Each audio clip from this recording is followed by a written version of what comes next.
And then Button, she was born at a zoo in Mexico in 1997. A couple years later, she went and joined Jenny at Animal Kingdom. So they're not related or sisters or anything, but they are best friends.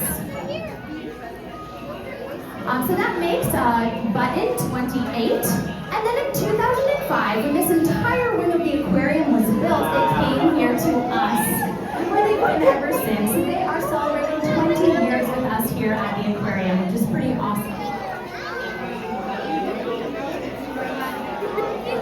And our first hippo in the water. And if you're wondering ways to tell the hippos apart, first of all is by their size. So when let's see, when Button gets in the water, we'll probably be able to see their size difference a little bit better. Jenny is much larger than Button, even though she's younger, clocking in at just about 4,000 pounds, while Button is a bit smaller, clocking in at just under 3,000 pounds.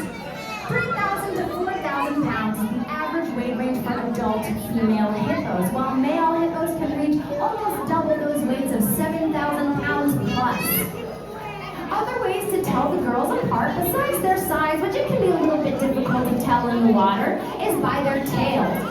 Jenny has a longer tail with hair on the end of it, and Button's tail is paddle-shaped and totally bald. So you could remember B for Button, B for bald. Another way to tell is that Jenny's eyes are a bit too big for her face. They kind of stick out like a pug. And then another way is that they're up on their land side. Button's complexion is a bit rosier. Looks like she's wearing blush, while Jenny's complexion is a lot grayer. And then the rudest way to tell is by counting their chins. Jenny has 3 chins and Button has 2. So that extra 1,000 pounds has got to go somewhere.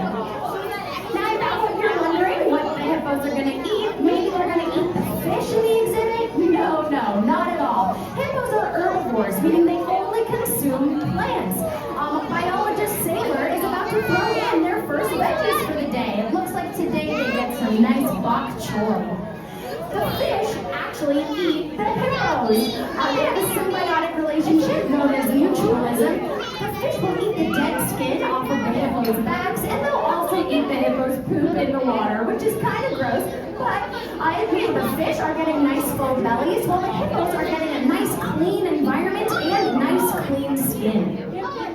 Jenny and Button start their day with a breakfast of 16 pounds of Timothy hay to share. Timothy hay is the same sort of hay that you feed a horse in a barn, or if you have a guinea pig, you would also feed a guinea pig Timothy hay.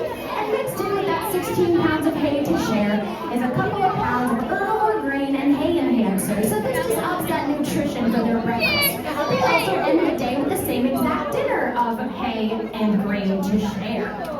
Throughout the day, they get like 6 to 8 pounds at each of these feeds of these rich leafy greens. So at this feed, it is bok choy. But usually in the morning, it's romaine lettuce. But we could feed them anything from like Swiss chard or kale. Sometimes they get carrots that sink to the bottom. That can give the hippos like a fun new enrichment experience of foraging a different way for the food. So all in all, each hippo eats about 30 to 40 pounds of food per day. Right, that seems like a lot of food to us, but out in Africa, hippos are eating about double those weights, like 80 pounds plus of food a day. There's a couple of reasons for this big difference. One of them is that when hippos in Africa go to eat, they have to leave the rivers and then travel miles and miles and miles to forage for all the grass they're going to eat in the day. Out in Africa, they're mainly eating like mid-height level grasses. So clearly Jenny and Button have to do way less work to eat than traveling miles and miles and miles a day. So that lessened activity decreases their caloric need. Another reason we feed them a lot less is that the food we feed Jenny and Button is a lot more nutritionally dense than plain old grass. So they don't need as much of it in terms of weight because they're getting all the nutrition they need from the amount that we're giving them. Now, besides participating in these feeds, Jenny and Button also participate in enrichment. So enrichment is something we introduce to the animals that encourages them to display natural behaviors and also stimulates their brains to keep them active and working and healthy. Enrichment objects is one form of enrichment. You may notice Jenny and Button have a big old tractor tire in their exhibit. They like to chew on this tire, they drag it around and tug a war with it. It's really their favorite object to play with. They also have a gigantic hippo-sized weevil wobble on the top of their landside exhibit that they can bob around. I think it's still standing right now, but they do sometimes have to knock it over successfully.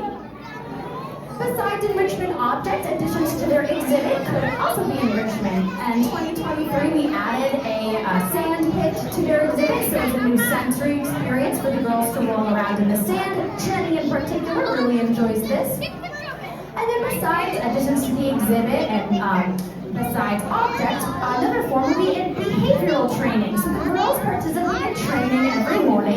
Now the training behaviors we do with them are not for any kind of show or entertainment purpose whatsoever. It is so Jenny and Lennon can assist with their own care.